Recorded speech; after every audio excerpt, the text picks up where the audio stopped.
สบายดีเด้อ สบายดีเทื่อนึงก็คือบ่ได้เปลี่ยน เอาง่ายๆสาระแล้วตอนนี้บ่ว่าสิขออธิบายให้ FC พี่น้องวัดทุกคนฟังว่าแนวนี้อาการของทีมงานหรือว่าน้องวิวลามมาฮอดบ่วัดเนาะบ่วัดจะไอมันเป็นคำถามของ FC อยู่แล้วอ่ะบ่วัดน่ะปวดอยู่บ่เนาะก็คือเรื่องน่ะน้องวิวน่ะตอนนี้ทางโรงหมอเนาะเพิ่นกวดมาอยู่นี่เนาะเลยมานี่เนาะทางโลกเพิ่นกวดพบเสื้อชนิดหนึ่งเพิ่นว่าแต่ยังบ่งบอกบ่ได้ว่าเป็นหยังเพิ่นเลยสันนิษฐานย่านเป็นโรคติดต่อตอนนี้เพิ่นยังสิกวดช้ำอีกมื้ออื่นอีกเทื่อนึงเพิ่นว่าให้แน่ใจเพิ่นจังสิบอกให้แน่ใจเพิ่นจังสิบอก 100% ว่าเป็นโรคหยังแต่ที่แน่ๆน่ะเพิ่นให้แยกห้องตอนไปนอนอยู่เดียวผู้เดียวแล้วขาด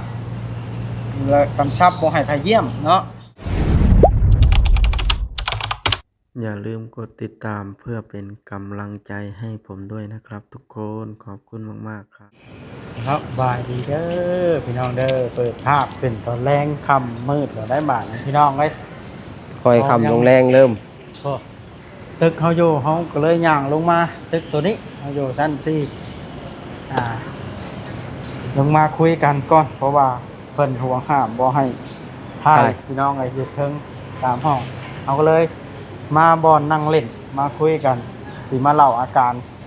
ของน้องวิวและก็น้องเดียให้ FC พี่น้องฟังนำกันพี่น้องเอ้ยมานี่ก็ได้ว่าอาการเป็นจังใดแล้วเนาะเฮาก็สิได้แจ้ง FC ออกไปตามความเป็นจริงพี่น้องเอ้ยต่อพี่น้องเอ้ยนอนหลายมื้อหลายเว้นเลยคืนที่2แล้วบ่บอสก็ได้ลุงเวียงนี่เป็นคืนที่3บ่โดยสบายดีลงมากับลุงเวียงพี่น้องเอ้ย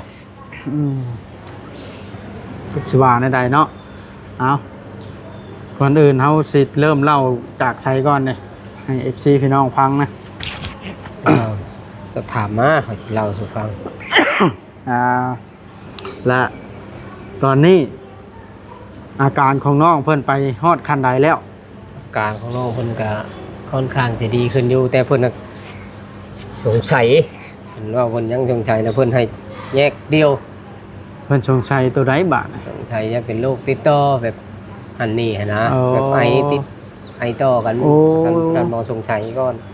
เพราะง่ายๆตอนนี้อยู่ในระหว่างการสงสัยเป็นโรคปอดปอดเป็นแล้วปอดติดเชื้ออย่างรุนแรงนะเป็นเหมือนเราเนาะตอนนี้ก็อาการก็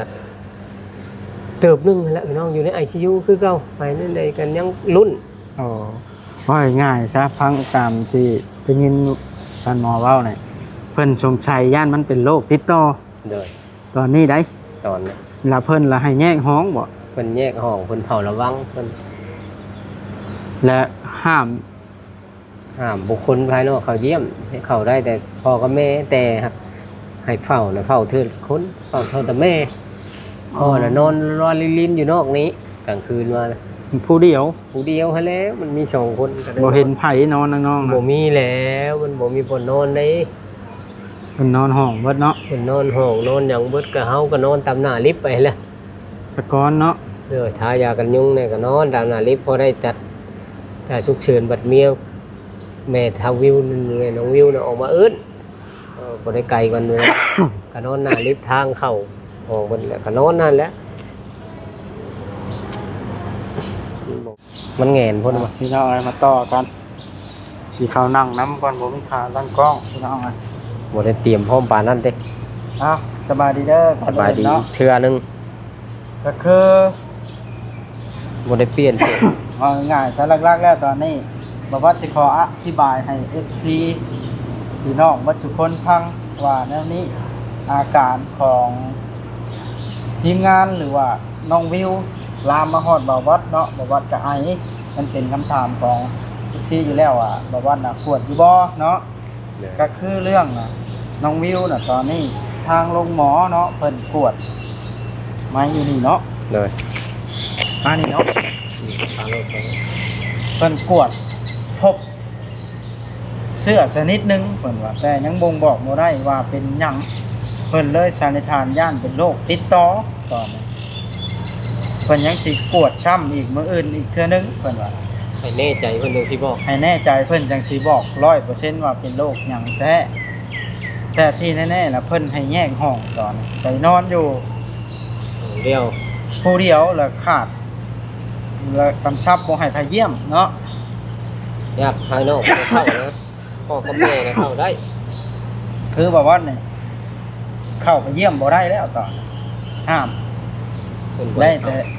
พยาบาลกับพ่อแม่ ลุงเวียงมาเล่าให้ฟังพี่น้องลุงเวียงก็เข้าไปบ่ได้ นอกจาก3 โมงพวกนี้นะแล้วก็แม่ละเผาอยู่ประจ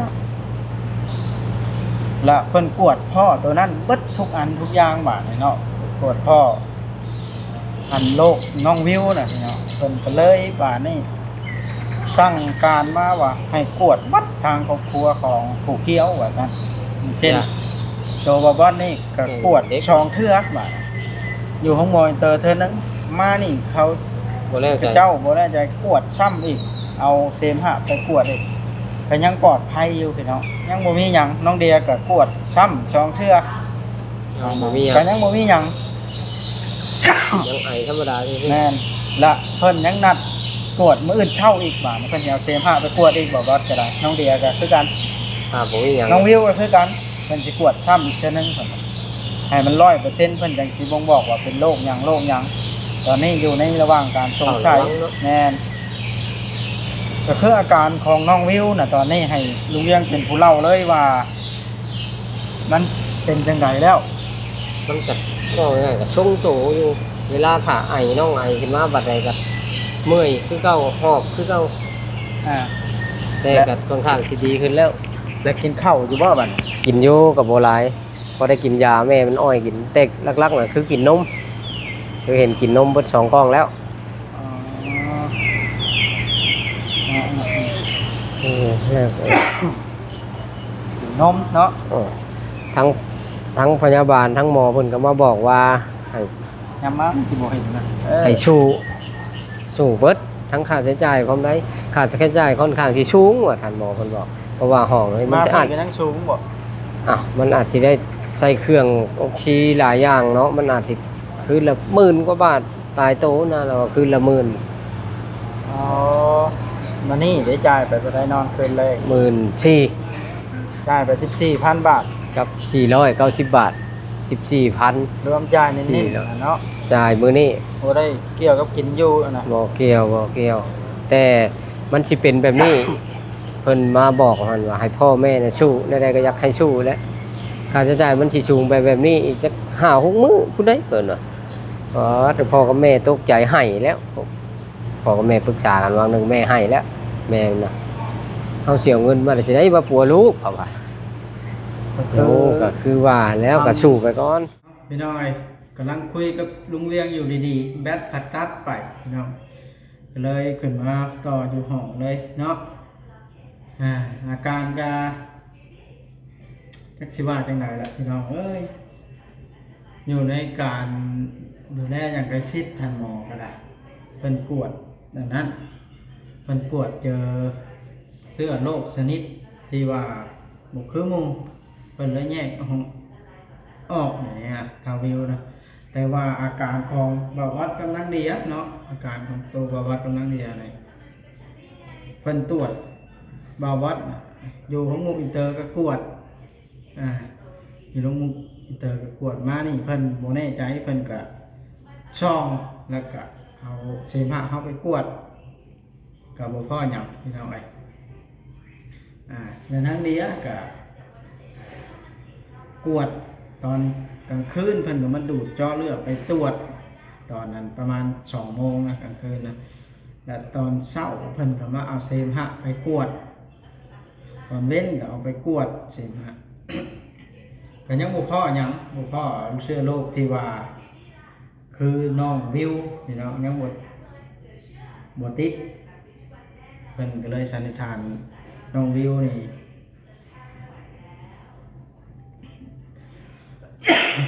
เป็นว่าเป็นโรคติดต่อนะเลยเฮา น้องเดียหรือว่าในครอบครัวน่ะเพิ่นว่าอาจสิติดน้ำหั้นนะเพิ่นก็เลยกวดเพิ่นแต่ว่ากวดแนวใดก็บ่พอเพิ่นก็บ่เข้าใจคือกันแล้วมื้ออื่นแล้วเพิ่นสิกวดอัน